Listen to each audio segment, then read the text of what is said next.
Britain, the land of Shakespeare, Churchill and Monty Python. A nation built on debate, dissent, and let's face it, a good dose of taking the mickey.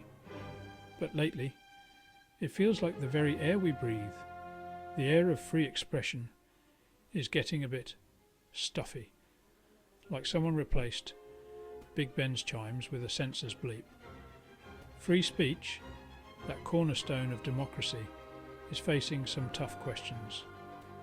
It's a right, not a privilege, but like any good party, you need some rules to keep things from getting out of hand. But are we, in our noble quest to be kind and inclusive, slowly trading in our right to be offensive for the comfort of never being offended? It's a debate as old as time itself. One person's harmless joke is another's offensive slur. Where's the line? Who draws it? And more importantly, who holds the eraser? We're wading into murky waters here, folks, and it's about time we had a good old-fashioned British chinwag about it. Let's talk media, shall we? It's supposed to be the watchdog, the fourth estate, the voice of the people.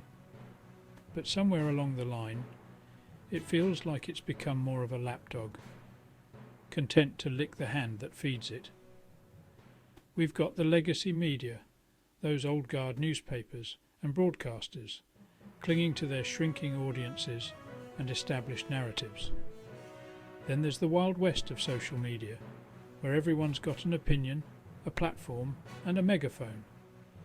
It's a cacophony out there, a digital free-for-all where the loudest voices often drown out the most sensible. The problem is, both sides seem to be playing different tunes.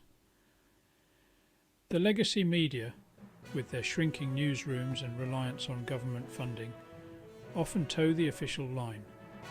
Meanwhile, social media giants, with their algorithms and content moderation policies, are accused of silencing dissenting voices and creating echo chambers. It's a right mess, frankly. And what about our universities, those supposed bastions of free thought and open inquiry?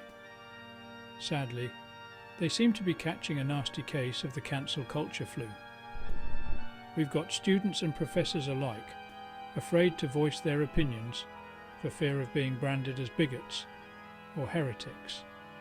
Guest speakers are disinvited, debates are shut down, and books are removed from libraries, all in the name of creating safe spaces.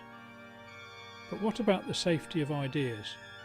Don't get me wrong, I'm all for inclusivity and respect, but when we start silencing dissenting voices, we're not just stifling debate, we're suffocating the very spirit of intellectual curiosity. Universities should be places where ideas, even uncomfortable ones, can be challenged, debated and dissected. Instead, they're starting to resemble intellectual echo chambers, where everyone thinks the same, speaks the same, and dare I say, looks the same. It's enough to make you want to pull a Newton and sit under an apple tree until the madness passes. Section 4.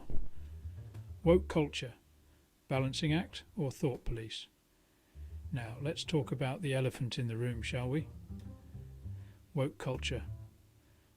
I'm all for social justice and fighting for equality, but when it comes to free speech, things get tricky. Woke activism has shone a light on systemic inequalities and given a voice to the marginalised, but it's also led to a climate of fear and self-censorship. Comedians shy away from edgy material, writers get cancelled, and people lose jobs for their views. The line between accountability and stifling dissent is fine and needs careful treading. If we're not careful, we'll create a society where everyone's walking on eggshells. And that's not a society I want to live in. So, where do we go from here? It's a question that doesn't have an easy answer, but it's one we need to address. We need to find a balance, a way to ensure marginalised voices are heard without creating fear. It's not just about laws and policies. It's about fostering a culture where open dialogue is encouraged. Ultimately, the goal is to create a society where everyone feels free to express their views.